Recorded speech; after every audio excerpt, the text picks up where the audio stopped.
Bom, eu quero falar de hoje para você que uma coisa que você já sabe, né? Mas lembrar você sobre o poder da ressurreição.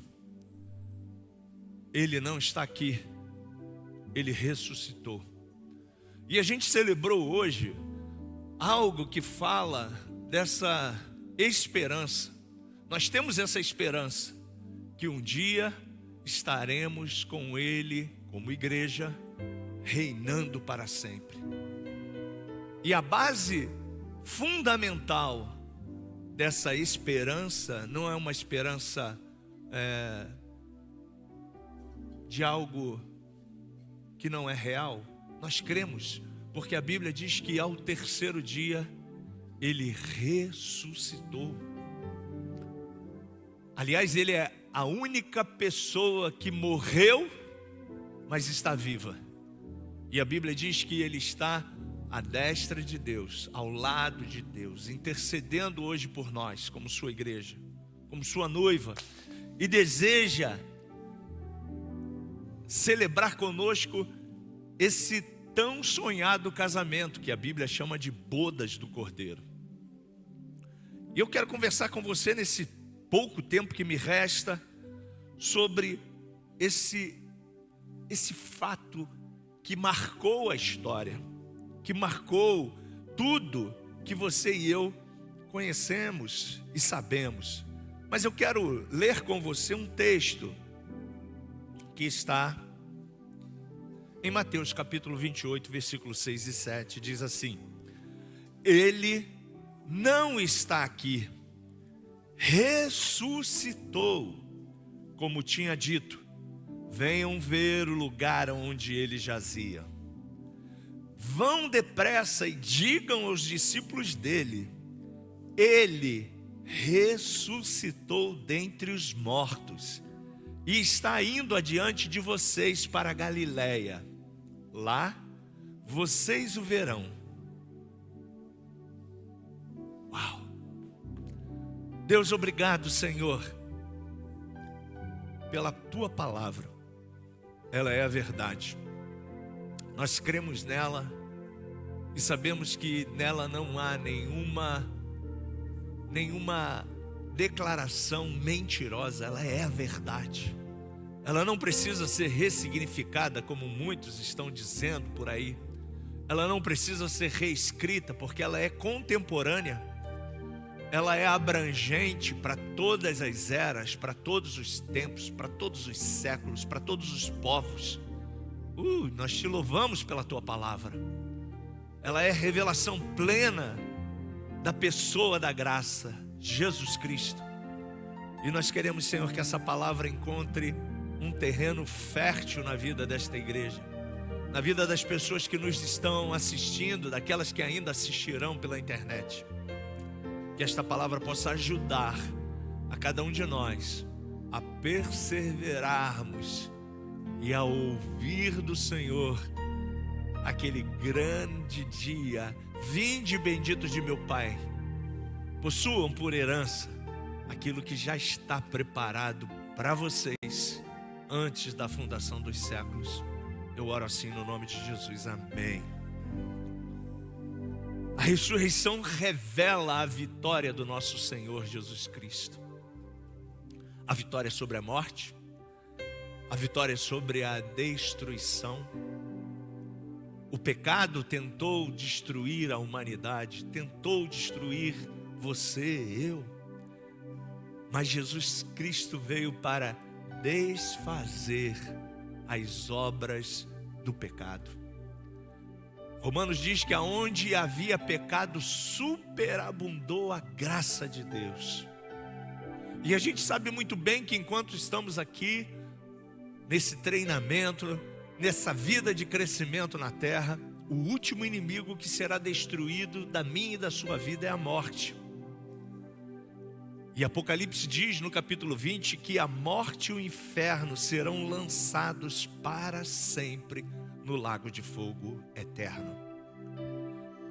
Mas Cristo, como a primícia dos que dormem, ele venceu e destruiu a morte, e ele é a expressão plena da ressurreição. Evangelho de João, capítulo 11, versículo 20. Vamos ler essa referência. Você pode botar aí pra gente? João 11, 25. Obrigado. Vamos ler? Esclareceu-lhe Jesus: eu sou a ressurreição e a vida. Aquele que crê em mim, mesmo que morra, viverá. Por isso que crente não morre. Crente está dormindo. Fala para o teu irmão aí: se você for na minha frente, diga para ele também: estou te dando a prioridade.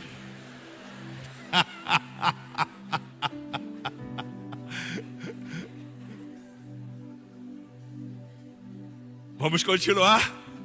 Você não morrerá. Você vai estar dormindo. Por quê, querido? Porque nós temos esta promessa de que o nosso Redentor está vivo. E assim como Ele está vivo, você e eu viveremos. E já temos essa promessa assinada por Ele. Viveremos para sempre. E no dia do arrebatamento, a Bíblia diz em 1 Tessalonicenses 4, a partir do versículo 13, que aqueles que estão dormindo em Cristo, Abraão, Isaac, Jacó, Jó, Ezequiel, Samuel, Eliseu, todos os apóstolos ressuscitarão primeiro. E nós, os que estivermos vivos, seremos transformados num abrir e num fechar de olhos, e estaremos para sempre com o Senhor. Você pode dizer: graças a Deus, essa promessa já é nossa. Você já desfruta desta realidade em Cristo Jesus. E Cristo venceu então essa morte que tanto oprimia. Ele é a ressurreição. Ele é aquele que está vivo. Nós não morremos mais, nós dormimos. E é somente através da ressurreição de Cristo que nós estamos embasados no poder do Evangelho. O Evangelho é a novidade, né? É a mensagem da graça, é a mensagem transformadora, é a mensagem libertadora que te alcançou, que me alcançou através do poder do Espírito Santo que hoje habita em nós.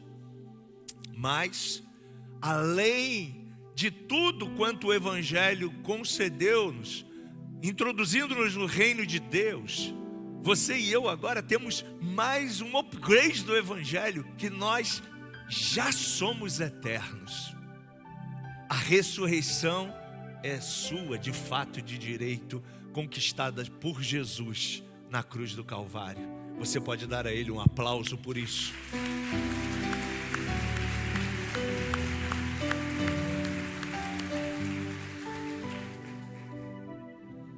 A ressurreição então é um fato real.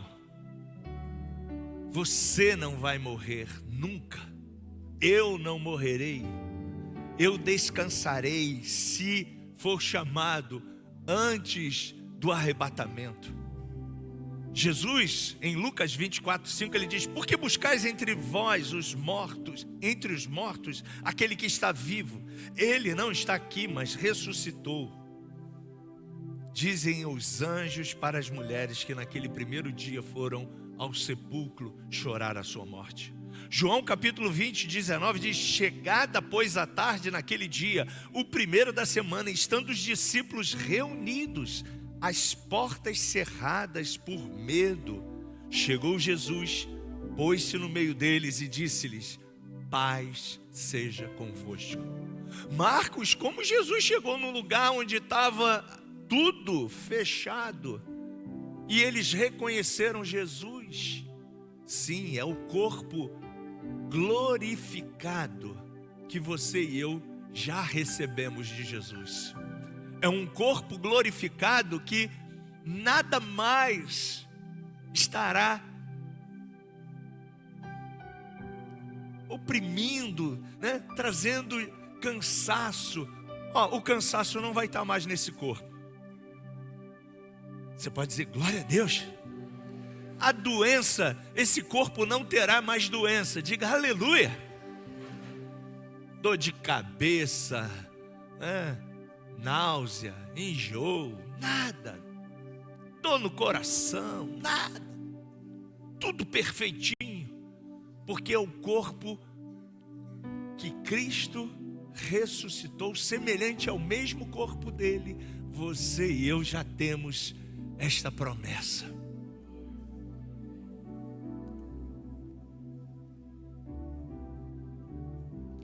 Alguns fatos que a história nos relatam. Cristo, depois de crucificado, ele morreu, ele foi sepultado e foi colocado numa tumba.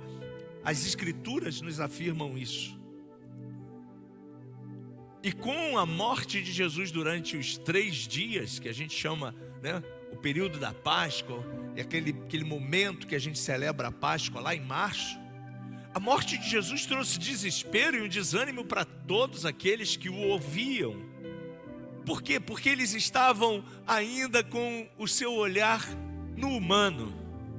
Agora olhe para você e fala assim, eu preciso, diga isso para você mesmo se ouvir, eu preciso tirar o meu foco, os meus olhos do que é humano e olhar com os olhos da fé. Porque quando a gente olha com os olhos da fé, a gente enxerga o plano perfeito e real que Cristo tem para nós. Mas se a gente ficar olhando para as coisas dessa terra, para as circunstâncias, para os problemas que estão nos envolvendo, com certeza a gente vai se perder. A gente vai aceitar a opressão do medo, do desânimo. E os discípulos passaram por isso. Se eles passaram, você e eu também poderemos passar. Os discípulos ficaram meio que incrédulos. Foi necessário Jesus fazer algumas coisas assim, como essa, chegar numa casa com tudo fechado, mostrar para eles, olha, coloquem a mão aqui no furo do prego, coloquem a mão aqui na lateral, aqui, vejam que a lança está aqui, ó, o furo está aqui, mas eu ressuscitei. Com o resultado dessa veracidade, os discípulos entenderam então que todo o plano de Deus não era humano, mas um plano muito maior e muito mais excelente para a eternidade de toda a igreja. E a gente precisa entender que o plano de Jesus para a nossa vida é macro, muito maior do que aquilo que a gente pensa, do que aquilo que a gente imagina.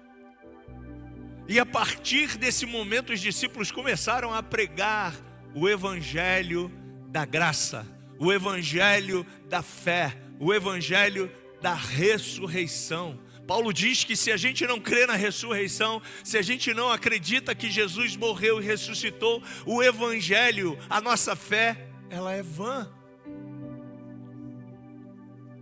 A igreja nasceu diante desta pegada. Nós cremos que o nosso líder está vivo. E ele vive para sempre. O próprio irmão de Jesus, Tiago, que era um ateu, semelhantemente a Paulo, né, que não acreditava que Jesus era o Filho de Deus, acreditaram depois que tiveram próprio contato com ele. Paulo teve contato com ele no caminho de Damasco. Tiago, vendo os acontecimentos, né, que estavam acontecendo ali, visivelmente na sua frente, com a ressurreição do seu irmão primogênito.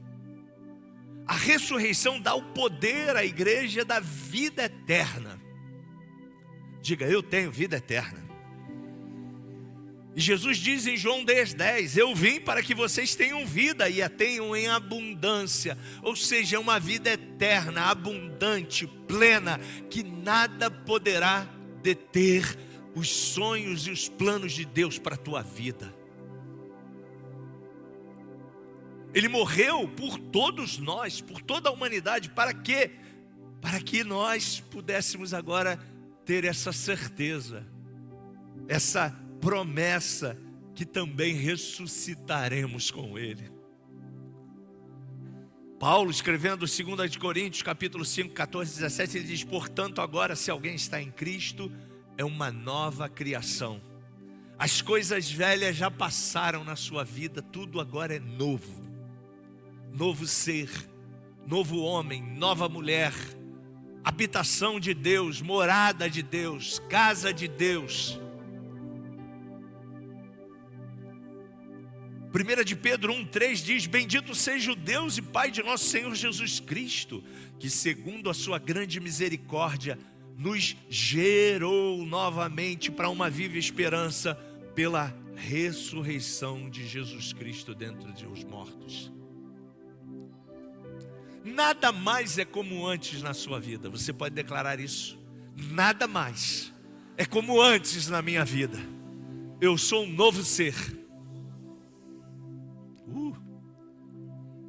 Quando a pedra foi removida, a Bíblia diz que a terra tremeu. Nós recebemos a confirmação de toda a palavra profética dada por Jesus nos seus 3 anos ministeriais. Porque Jesus havia dito isso para os seus discípulos, mas eles não entenderam. Por isso que é tão importante nós nessa caminhada pedir ao Senhor, Senhor, abre os meus olhos, eu preciso ver. Abre os meus ouvidos, eu preciso te ouvir. Porque às vezes a gente fica tão focado nesse momento temporal que a gente não enxerga tudo que Deus já conquistou para nós. Tudo que Ele fez já por nós. E às vezes a gente fica semelhantemente ao povo de Israel, dando volta no deserto, e Deus deve ficar lá do céu olhando assim, falando assim, puxa vida, eu já fiz isso pelo Marcos. Eu já disse isso na minha palavra, que ele não precisa se preocupar. Eu já disse para ele, lançando sobre mim toda a vossa ansiedade, Marcos, eu cuido de você. Mas ele continua se estressando, eu não entendo por que ele está tão focado. E o tempo vai passando, a gente vai, como o povo de Israel, nesses 40 anos que ficaram, dando voltas e mais voltas e mais voltas, e Deus deve ficar pensando assim, gente, não é isso que eu sonhei para você. Você pode dizer isso bem alto para o seu ouvido ouvir, não é essa vida ainda que Deus sonhou para mim, tem muito mais. Agora você precisa enxergar isso. Você precisa romper com as suas crenças limitantes, com seus conceitos e valores talvez errôneos que você foi educado. Você precisa receber essa revelação plena de Deus e entender que nada mais, a partir do momento que você recebeu Jesus como Senhor e Salvador, é como era na sua vida. É tudo novo. A pedra já foi removida.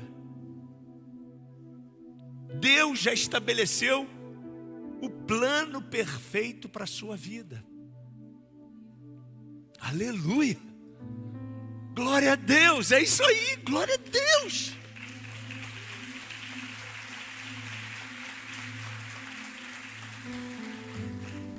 Mas se a gente não entender isso, gente, a gente fica dando voltas e mais voltas e mais voltas, reclamando, e quanto mais eu reclamo, mais eu me afasto do plano, do projeto de Deus. Quanto mais eu me envolvo no que é temporal, mais o que é eterno vai ficando distante. Obrigado, distante.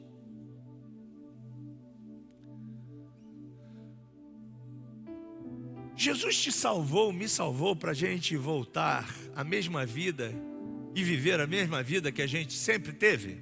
O que você acha? Não. Então diga comigo, Ele me salvou, Ele me curou, Ele me restaurou para viver uma nova vida. Uma vida agora que não vai mais viver cheia de mágoas, tristezas, fracassos, desilusões, dúvidas, incertezas, egoísmo, mesquinhez, ódio, rancor. Tudo isso estava no velho. Agora diga o seu nome, Marcos. Estava lá no velho Marcos. Mas agora Ele nos recriou em Cristo Jesus para vivermos as boas obras através do Espírito Santo que habita em nós. Você está disponível para isso? Aplauda Ele.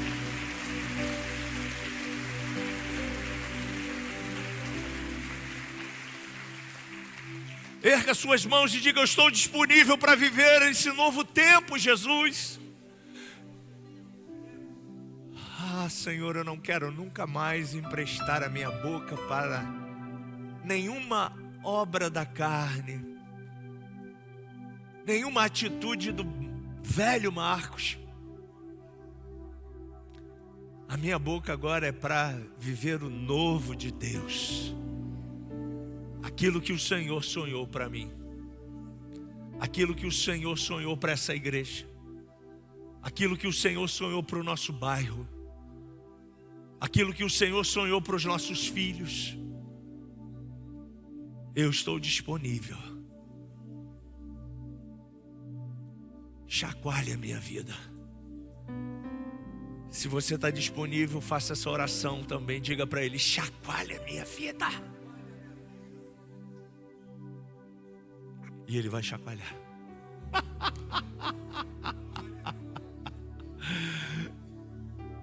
Muita coisa a gente não entende quando Ele começa a chacoalhar a nossa vida, mas eu posso dizer para você, vale a pena você ser chacoalhado pelo Espírito Santo. Vale a pena você viver esse novo tempo que Deus tem para você, porque é tempo de milagre. É tempo de você alcançar e ver coisas extraordinárias acontecendo na sua casa, na sua vida, na vida dos seus familiares, no seu emprego, em tudo que está ao seu redor. Porque o desejo dele é que você viva a vida abundante, é que você desfrute das promessas que ele já conquistou para você na ressurreição.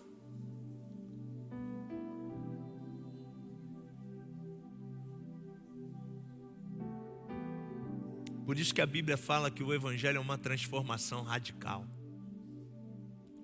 A Bíblia fala que a gente nasce de novo. A gente não consegue mais viver com o olhar no passado. O passado ficou no passado. E aliás, para você viver o novo, você precisa declarar isso para você. O passado ficou no passado. Você pode dizer isso agora? O passado está no passado. Olhe para frente. Porque a gente vive muitas vezes remoendo o passado. Eu pergunto a você, que adianta?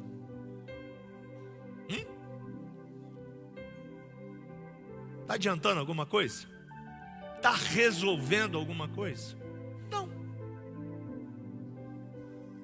E Jesus quer que você olhe para frente. Olhando para Jesus, o autor e o consumador da nossa fé. Olhe para Ele. Foque os teus olhos nele. Não foque os teus olhos naquilo que é temporal. Foque os teus olhos naquilo que é real e eterno, que Ele já concedeu para você.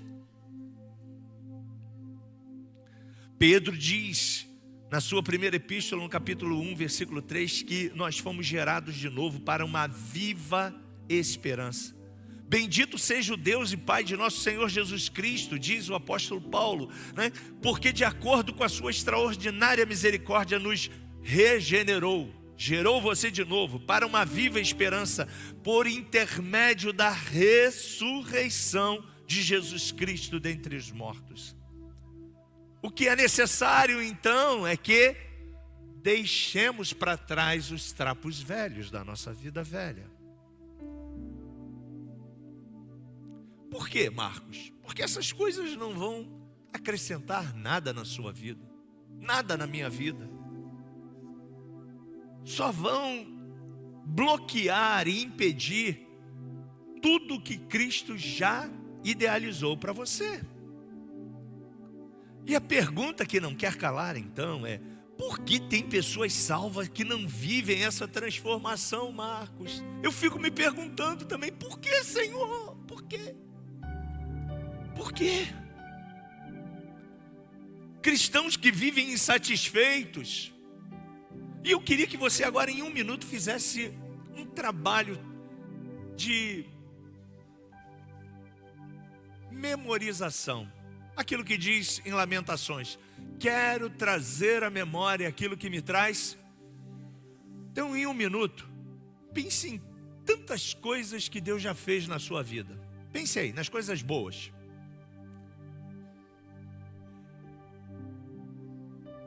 Dá um microfone aí, Fabinho. Você pensou? Qual foi a coisa boa que Deus colocou no seu coração agora? Teu nome?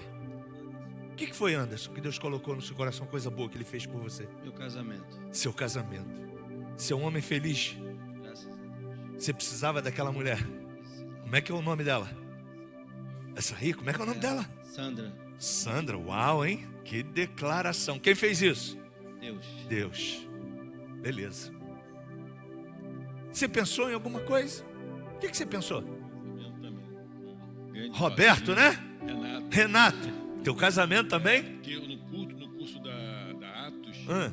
eu falei até com o pastor André. Aham. Eu falei assim, ele perguntou qual um sonho que você tem? Eu falei, de arrumar a varoa de Deus e eu casar.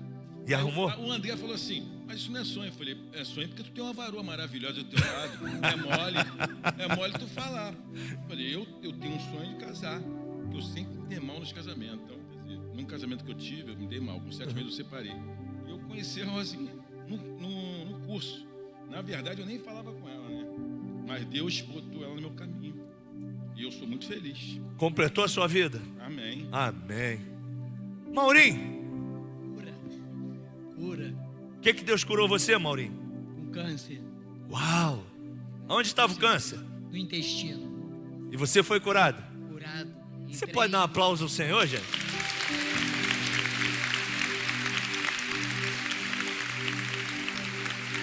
De vez em quando a gente zoa o Maurinho, né? Você já viu como é que ele canta aqui? É assim, Maurinho? Mais ou menos, né? Cara, não tem como esse cara não fazer isso.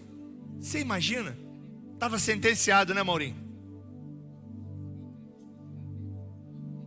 Não tem jeito. Não tem jeito. Acabou. Mas a palavra final quem dá, gente? Deus. Ele te curou. Você pode dar um aplauso ao Senhor?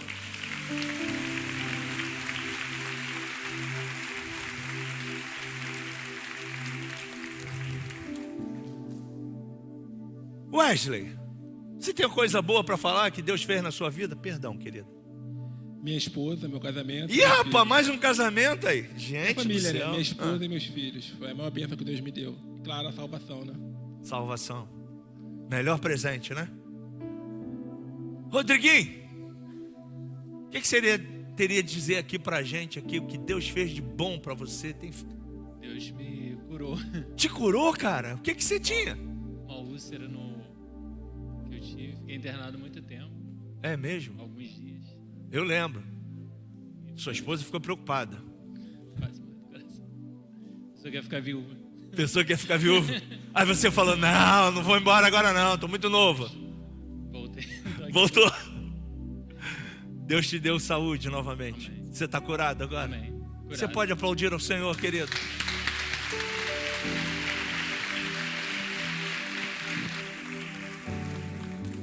Mas a gente é tendencioso a se esquecer. Você quer falar também, querido? Quer falar? O que Deus fez por você?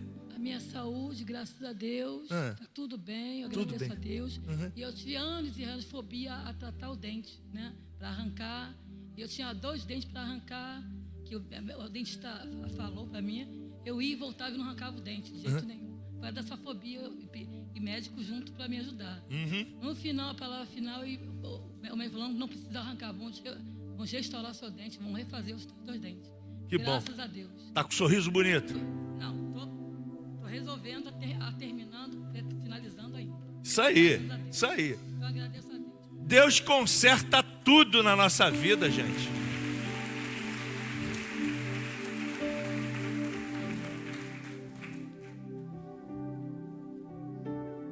A gente tem lutas e problemas? Claro que sim. Mas eu vou pontuar nas minhas lutas e nos meus problemas. Eles são ínfimos na minha vida. Você imagina você entrar no hospital, o médico falar assim, ó, tua vida acabou. Você não tem mais chance nenhuma. Cara, eu imagino a adrenalina do Mauro. E aí Deus chegar e falar assim, ó, fica tranquilo. Eu estou no controle. E eu quero recordar nesta manhã isso a você. Eu não sei qual é a sua crise, eu não sei qual é o seu problema, eu não sei qual é a sua dificuldade. Eu sei que talvez ela esteja oprimindo demais você, mas olha, Deus, através desses testemunhos, claro que não dá para a gente fazer aqui, né? O culto do testemunho, é muita gente, mas tantas pessoas que você ouviu aqui, olha, é o mesmo Deus que cuidou deles, Ele cuida de você. Cuida das suas necessidades. Cuida de tudo que está envolvido com você. Sabe por que isso acontece? Porque você é filho de Deus. Eu sou filho de Deus. Eu estou nesse novo lugar. Você está nesse novo lugar chamado Reino de Deus, para viver a plenitude e a abundância desse reino. Então não deixe mais que a vida, as coisas, as circunstâncias paralisem você. Nunca mais. Confie. Porque tem muito cristão ainda insatisfeito. Sim. São salvos? São salvos? São. Foram perdoados? Foram perdoados. Vão para o céu, Marcos? Vão para o céu. Mas vivem uma vida aqui semelhante ao povo de Israel. Murmurando, reclamando. Deus mandava as coisas e o povo de Israel falava assim, o Egito é melhor. Gente, né? A pastora Fernanda ontem falou sobre isso com a gente na conferência Avance. Desde quando uma vida de escravidão é melhor do que uma vida de liberdade? Não dá para a gente entender, né? Mas eles falaram isso. Desde quando a comida de um escravo é melhor do que a comida de um cara livre? Eles falaram isso também. E Deus, com o seu grande amor, sempre dizendo para eles, olha o que eu faço por vocês, olha o que eu tenho para vocês, olha o que eu dou a vocês. Em momento algum, né, Deus deu pedra quando eles pediram carne. Não, Deus deu carne, Deus deu pão, e Deus está sempre para suprir você.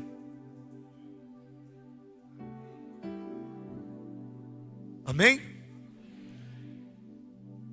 Ele não vai te deixar. Eu nunca vou te deixar, eu nunca vou te desamparar. Aonde você estiver, Ele está. Por isso que a Bíblia diz que você, aonde estiver, você pinta, bota lá as plantas do seu pé e fala assim, esse lugar é santo. Chegou o santo nesse lugar, você.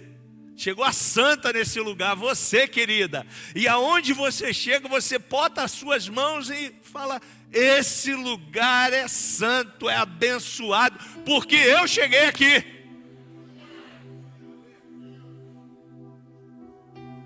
E Deus, através de você, vai revelar a sua santidade, o seu poder transformador.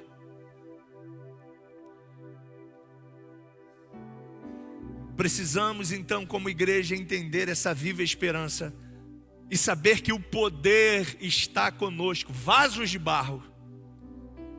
Precisamos agora agir em fé. Entenda que essa esperança não é qualquer esperança. Não, é a esperança no Cristo vivo, ressurreto, que venceu, Salvador, que está à destra de Deus, que já te prometeu a vida eterna, que venceu todo o pecado que havia sobre a humanidade, que reconciliou toda a humanidade. Agora a humanidade precisa apenas crer e o servir. A ressurreição nos concedeu a libertação do pecado. O pecado não está mais sobre você. Você não tem mais o pecado te oprimindo.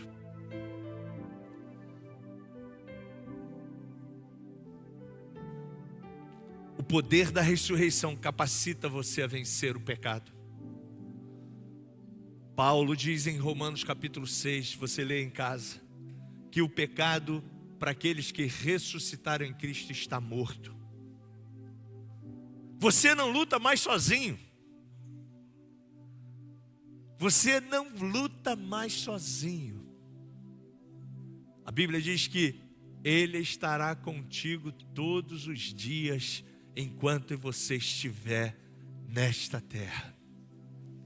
A ressurreição deu já o poder sobre a morte.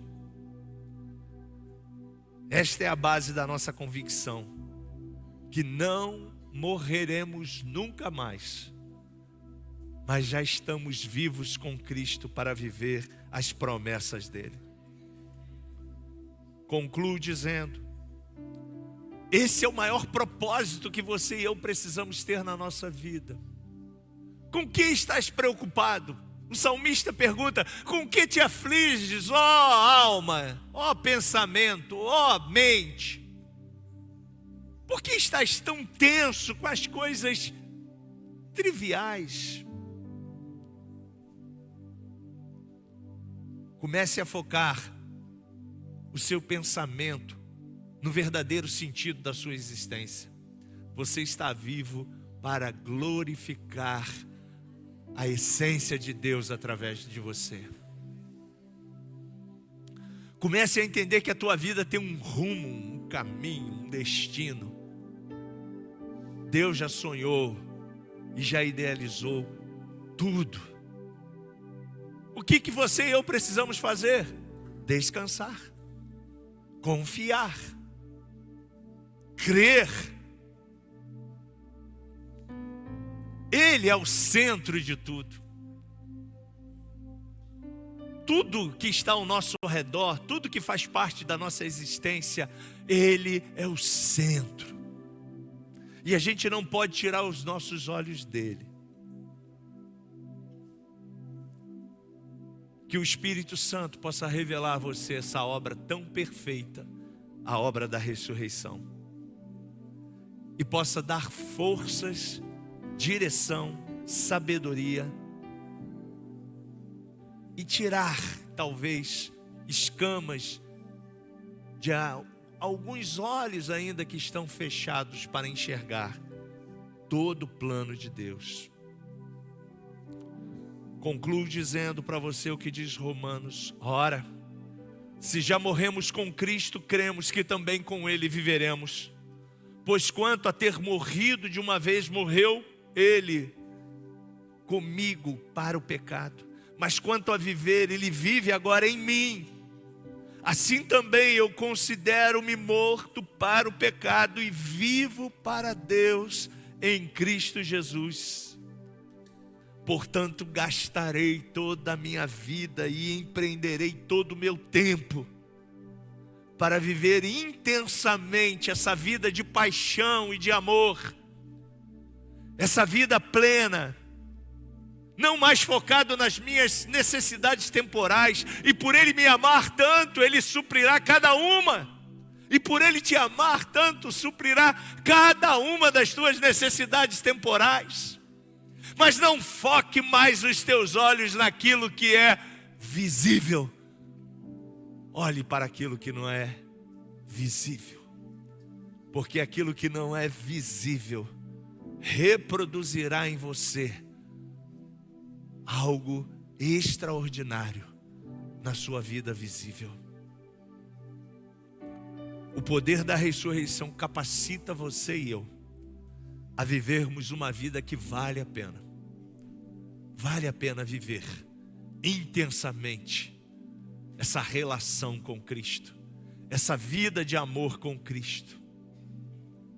Fique de pé. Eu quero orar com você. Uma oração simples.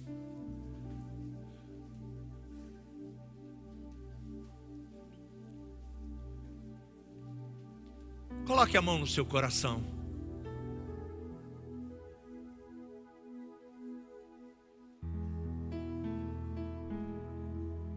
Fale assim com Ele. Abra os meus olhos, Senhor. Eu quero ver. Abra os meus ouvidos, Senhor. Eu quero te ouvir. Encha-me, Espírito Santo, até transbordar. Porque eu cheio de você, meu olhar, meu objetivo central estará sempre no reino de Deus, em Jesus Cristo, que me salvou, que me libertou e que já me deu uma vida eterna. Em o nome de Jesus. Você pode dar a Ele um aplauso?